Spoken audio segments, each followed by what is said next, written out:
Hello everybody, हाय। कैसे हैं आप सभी? आप सभी का स्वागत है हमारे मैथ टाइट चैनल पे। तो जरूर मैथ टाइट को आप सब्सक्राइब कर लेना। आज हम स्टार्ट करेंगे चैप्टर नंबर 5 एनसीईआरटी की, जिसका नाम है अर्थमेटिक प्रोग्रेशन। लेकिन इससे पहले हम एक बात आपसे बताना चाहते हैं कि भैया जो बड़े बड़े लोग बता दिए हैं, जैसे रहमान का एक बात है कि भाई एक साधे सब सधे, सब साधे सब जाए।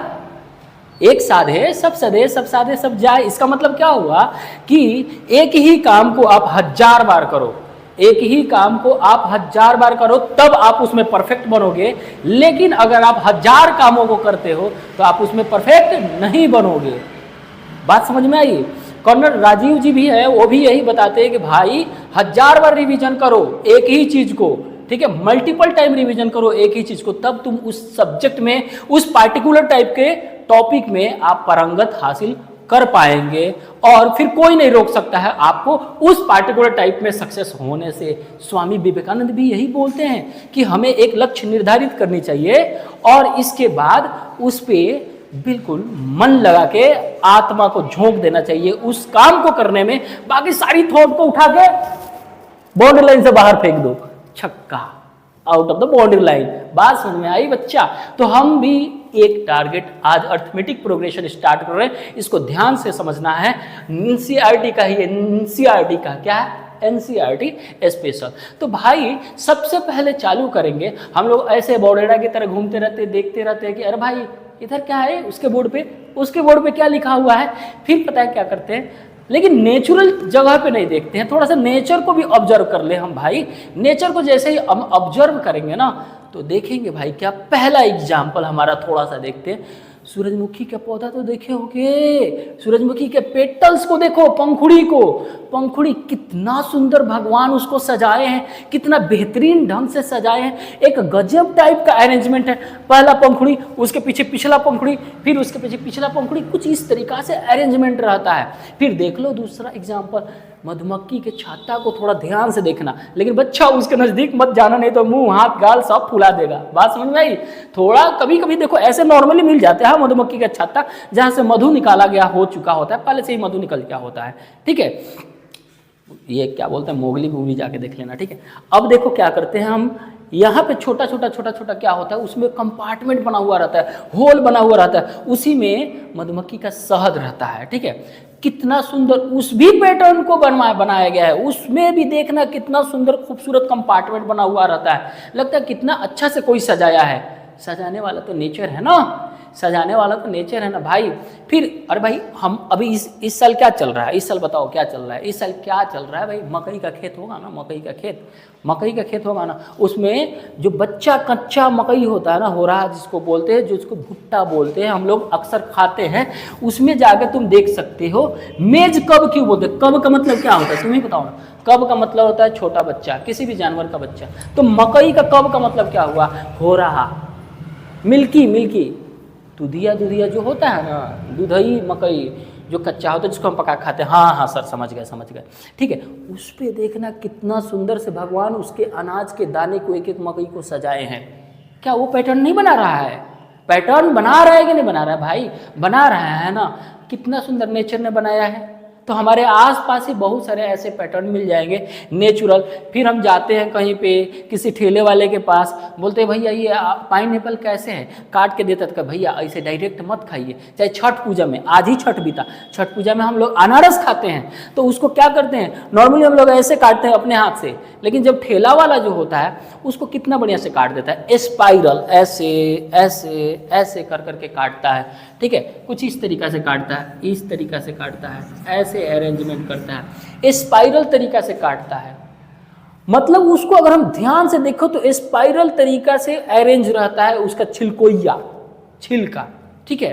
तो वो भी कितना सुंदर पैटर्न बना रहा है हमारे नेचर में, ठीक है। अब देखो पाइन कौन होता है, जो बाहर में पाया जाता है। पाम ट्री भी होता है ना। खजूर का भी पत्ता को देख लो कितना बढ़िया से इस तरीका से अरेंज रहता है। तो ये तो नेचर की बातें हो गई।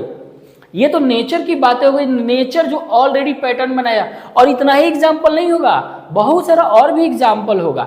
ठीक है, अब हम बातें कर रहे हैं क्या, day to day life example की। Day to day life example की हम लोग पढ़ेंगे, लिखेंगे, ग्रेजुएशन करेंगे, मास्टर डिग्री लेंगे, पीएचडी कर लेंगे। इसके बाद अगर मन किया तो कोई एमएनसी जॉब करने जाएंगे। कोई बच्चा मान लो जॉब करने जा रहा है, ठीक है, जॉब करने तो जाओगे ना भाई, नहीं जाओगे चलो अपना ही बिजनेस शुरू करोगे, तो किसी को जॉब पे तो रखोगे ना। तो सपोज आप बिजनेसमैन हो, ओके, आपने किसी को जॉब पे रखा, जैसे रीना नाम की लड़की को, और आपने बोला कि बाबू तो नहीं बोल सकते हो ना भैया, बोल सकते हो मेरे एम्प्लॉय है, बाबू कैसे बोल सकते हो, नहीं सॉरी, ठीक है, बोलना कि भाई हम आपको सैलरी, भाई भी नहीं बोल सकते हैं, है ना, जो भी एम्प्लॉय है, रीना जी हम आपको 8,000 रुपये मंथली सैलरी देंगे और आपका इंक्रीमेंट रहेगा हर साल 500 रुपया। हर साल आपको हम 500 रुपये, जैसे हम पहले जनवरी में ज्वाइन किए कंपनी को, रीना जी ने उस कंपनी को जनवरी में ज्वाइन की, तो हर महीना उनको 8,000 रुपये की सैलरी मिलेगी, उनको 8,000 रुपये की सैलरी मिलेगी, ठीक है, ओके, और हर साल 500 रुपये बढ़ा दिए जाएंगे। अब देखिए, थोड़ा आइए यहाँ पे गौर कीजिए भैया, अपनी नजरें स्क्रीन पे थोड़ा सा। Reena applied for a job and got selected, apply भी की, सिलेक्शन भी हो गया। She has been offered a job with starting monthly salary of रुपया 8,000, जो कि मैंने बताया, बिल्कुल प्योर एनसीईआरटी है भाई, बिल्कुल डिटेल में समझाएंगे हम, ठीक है, विद एन एनुअल इंक्रीमेंट 500 रुपया। लोग कंफ्यूज हो जाते हैं कि ये 8,000 रुपये सालाना है क्या, भाई 8,000 रुपये सालाना क्या, नहीं, ये मंथली सैलरी है, लेकिन साल भर के बाद आपके मंथली सैलरी में 500 रुपये के इंक्रीमेंट होंगे। तो क्या हो जा रहा है कि हर salary will be first, second and third, so on year will B.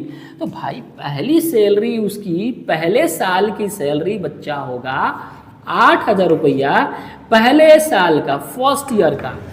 Second year का कितना हो जाएगा, तो 500 रुपया बढ़ जाएगा इसमें। अब मंथली सैलरी उसको 8500 रुपया मिलने लगेगा। कितना मिलने लगेगा, 8500 रुपया।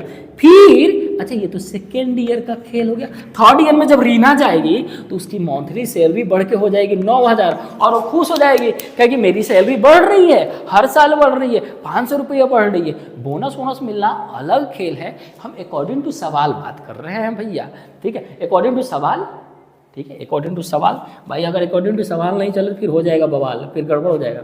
ये हमारा थर्ड ईयर का सैलरी होने वाली है मंथली। अच्छा, फोर्थ ईयर में तुम बताओ फोर्थ ईयर में कितना सैलरी हो जाएगा उसका, सर 9500। Yes right. कैसे पकड़ ले रहे हो, मेरी बातों को गौर से ध्यान से सुनना, कैसे पकड़ ले रहे हो आप कि 9500 होगी। हम बोले कि फिफ्थ ईयर में कितना हो जाएगी, तो तुम बोलोगे भैया सीधे 10,000 रुपया सैलरी हो जाएगी। कैसे, हाउ यू आर कंक्लूडिंग, पता चल जा रहा है कि सर ये एक कुछ ना कुछ रूल को फॉलो कर रहा है, कुछ ना कुछ पैटर्न को फॉलो कर रहा है। अगर हम यहीं पे बोल दें हम क्या, थोड़ा सा जगह, यहाँ पे थोड़ा सा जगह, यहाँ पे नहीं, 3 4 8 9 1 -1, क्या ये किसी पैटर्न को फॉलो कर रहा है, क्या ये किसी पैटर्न को फॉलो कर पा रहा है, क्या इस नंबर्स को देख के हम अगला नंबर बता पाएंगे क्या,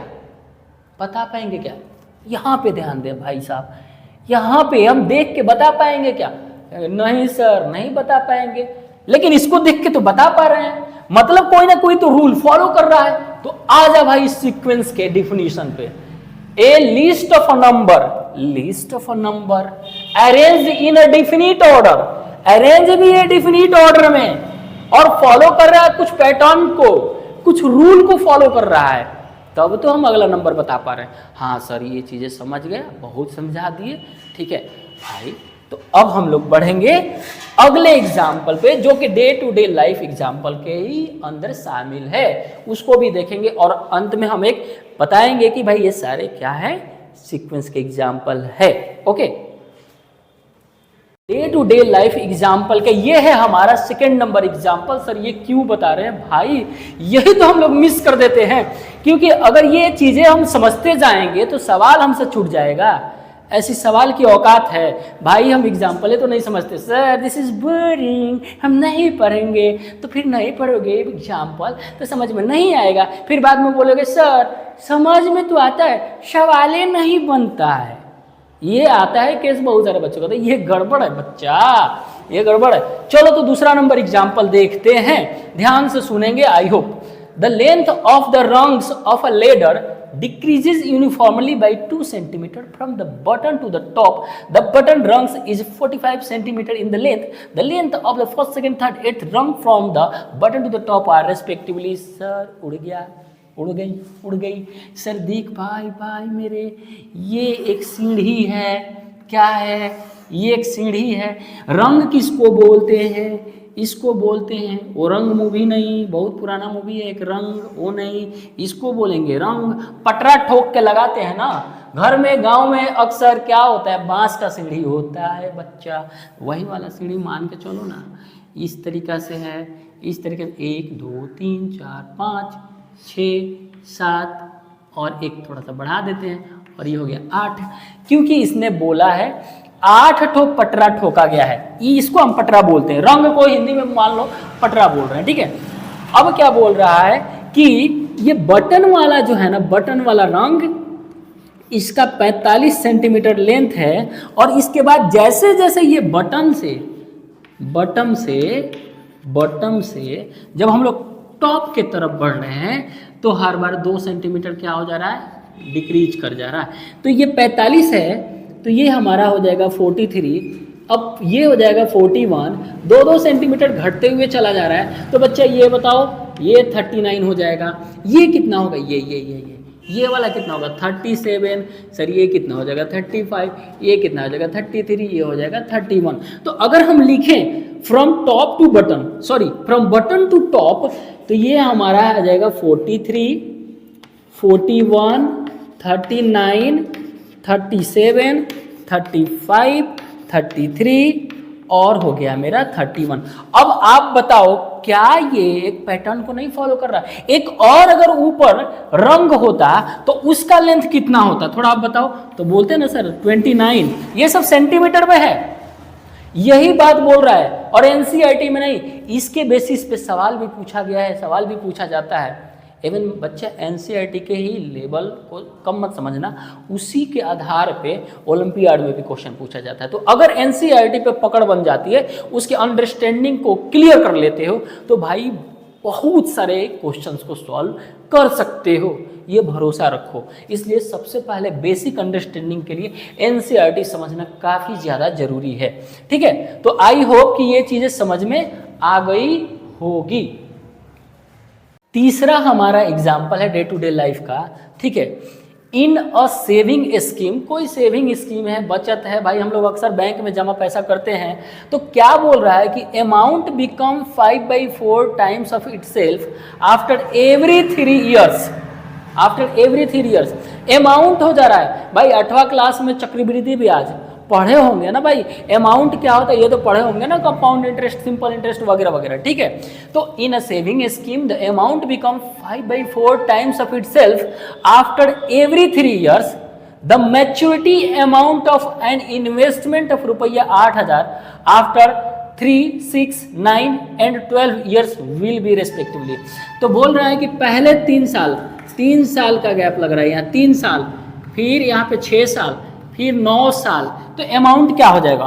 तो देखो भाई 8,000 रुपये क्या किया जा रहा है, 8,000 रुपये जमा किया जा रहा है। और सेविंग में जब जमा किया जा रहा है तो अमाउंट कितना हो जा रहा है, अमाउंट हो जा रहा है भाई, सिंपल सा बात है, 8,000 का 5/4 टाइम्स, तो ये हमारा कैंसिल हो जाएगा और ये 2 होगा, तो हमारा हो गया 10,000 रुपया। कैलकुलेट तो इतना तो करने आता ही है, ठीक है, आता है ना जी, आता है ना, ठीक है। डाउट होने लगता है कुछ क्या होता है ना कि ये भी करने नहीं आता है, लेकिन कोई बात नहीं, आई होप कि आता हो, ठीक है। फिर हम क्या करते हैं, अब ये हमारा 3 साल के बाद 10,000 रुपया हो गया अमाउंट। इसमें मेरा प्रिंसिपल भी है और ब्याज भी है, दोनों है। अब क्या करते हैं कि भाई अगले 6 साल में, 6 साल, छठा साल में क्या अमाउंट हो जाएगा। तो अब फिर से 10,000 का हम 5/4 टाइम्स हो जाएगा मेरा 10,000 का 5/4 टाइम्स हो जाएगा।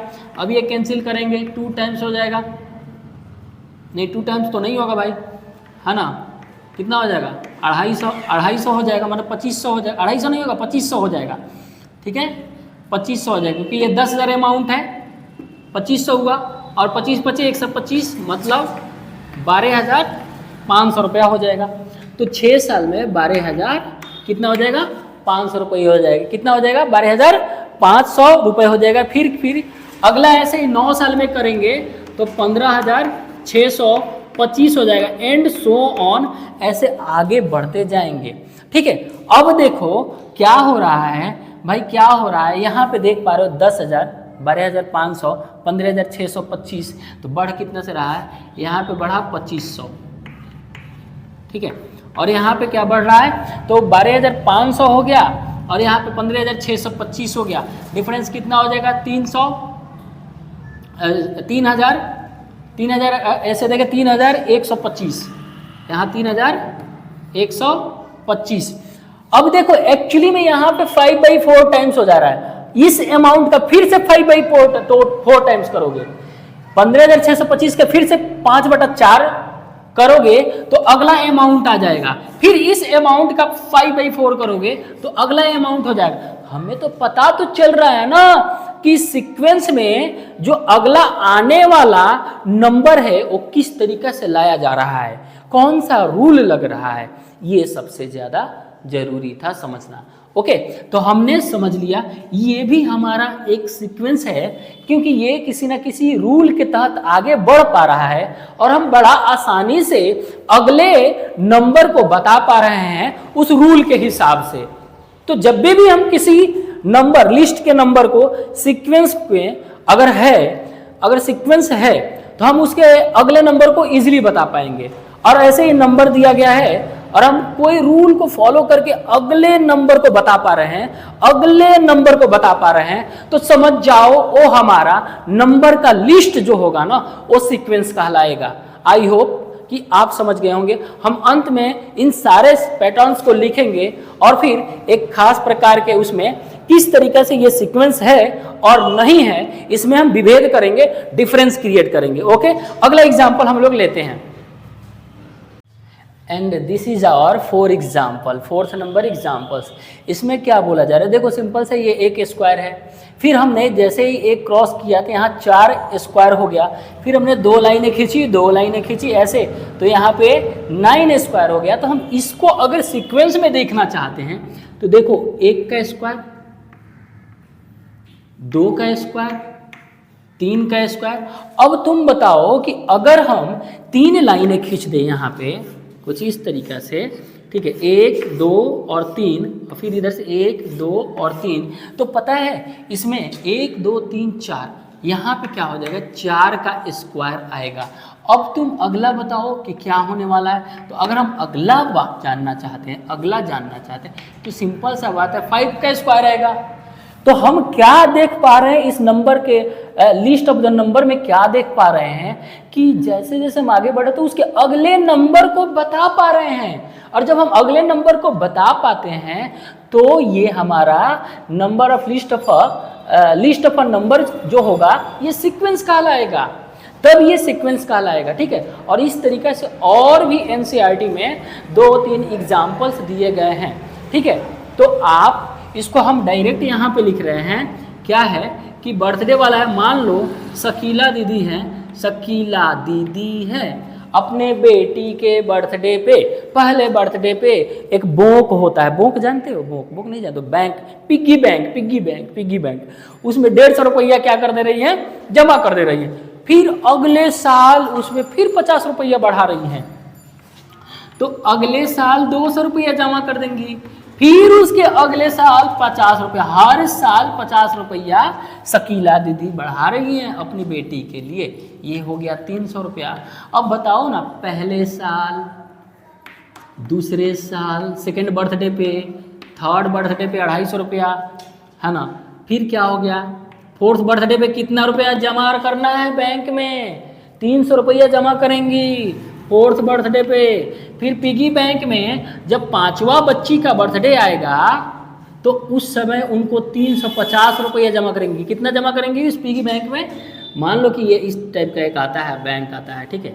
अब हमको तो बनाने नहीं आ रहा है, लेकिन कोई बात नहीं, हम बनाने की कोशिश कर रहे हैं। इसमें एक होता है पैसा रखा जाता है। पहली बार उसने 150 रुपया रख दिया, दूसरी बार उन्हें सेकेंड ईयर में सेकेंड बर्थडे पे 200 रुपया रख दिया, थर्ड बर्थडे आएगा तो ऐसा थोड़ी है कि परसों ही आ जाएगा, तीसरे साल आएगा तो 250 रुपये रख दी। फिर चौथा बर्थडे पे 400 रुपये रख दी, पांचवा बर्थडे पे 350 रुपये रख दी, एंड सो ऑन, ऐसे बढ़ रहा है। तो आप ही बताओ ना बच्चा कि छठा बर्थडे पे कितना रुपया बैंक में वो रखेंगी? तो सर 400 रुपया रखेंगी, 400 रुपया। अब इस तरीक़े से इस बैंक में पैसा जमा होते जाएगा, जमा होते जाएगा, जमा होते जाएगा, ठीक है। तो ये हमारा क्या हो गया, एक सीक्वेंस हो गया, सीक्वेंस हो गया। फिर एक फिबोनाची सीरीज आता है। ओ भाई, फिबोनाची सीरीज क्या होता है थोड़ा समझ लो भाई। फिबोनाची सीरीज जो वो खरगोश वाला एग्जांपल दिया है, ये होता है 1 1 2 और फिर क्या है 3 और फिर क्या है 5 है। सर ये कैसे कैसे ये एक सीक्वेंस है, कैसे? हमको तो समझ में नहीं आ रहा ये बन कैसे रहा है। बाबू मेरे देखो ध्यान से, यहाँ पे इन दोनों को जोड़ो और यहाँ देखो पाओ, फिर इन दोनों को जोड़ो और देखो यहाँ पालो, फिर इन दोनों को जोड़ो और फिर देखो यहाँ पालो, फिर इस दोनों को जोड़ो तो अगला नंबर आएगा 8, फिर इन दोनों को जोड़ो तो अगला नंबर आएगा 13। कुछ पैटर्न बन रहा है। अगर कोई सीक्वेंस है और हम उसके पैटर्न को नहीं पकड़ पा रहे हैं तो थोड़ा दिमाग पे जोर लगाइए, पैटर्न तुरंत पकड़ में आएगा, फिर अगला नंबर फट से आप बता पाएंगे।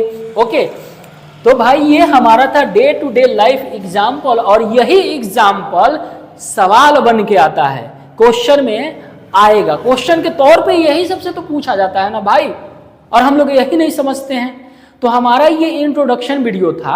इस इंट्रोडक्शन वीडियो में हम लोगों ने ये सीक्वेंस के बारे में सीखा। ओके, अब हम एक बार कलेक्ट कर लेते हैं, थोड़ा एक बार कलेक्ट कर लेते हैं कि क्या क्या हम लोगों ने सीक्वेंस के तौर पे सीखा। ओके, तो फाइनली हम आ जाते हैं सीक्वेंस के रिवीजन पे। कोई भी नंबर का लिस्ट जो अरेंज हो डिफिनिट ऑर्डर में और कुछ पैटर्न को फॉलो कर रहा होगा, तो ये भी देख सकते हैं आपके कुछ ना कुछ पैटर्न को फॉलो कर पा रहा है। जब किसी पैटर्न को फॉलो कर पाएगा तो आप उसके अगले नंबर को बता पाइएगा। ये सारे के सारे मैंने एग्जाम्पल बता दिया है। अब क्या है कि भाई ये कोई ना कोई पोजीशन पे है, तो पहला पोजीशन पे है इसलिए हम इसको बोलते हैं फर्स्ट टर्म। ये दूसरे पोजीशन पे है, सेकेंड टर्म बोलेंगे हम इसको, क्या बोलेंगे? Second term. इसको क्या बोलेंगे? Third term, and so on. तो ये हमारा था एग्जाम्पल सीक्वेंस का। आपको पहचानना है कि इसमें से सीक्वेंस कौन सा है, इसमें से सीक्वेंस कौन सा है, ठीक है। फिर हम पढ़ेंगे क्या, अर्थमेटिक प्रोग्रेशन के बारे में, और अर्थमेटिक प्रोग्रेशन को पढ़ते हुए टॉपिक को अपने आगे बढ़ाएंगे। ओके।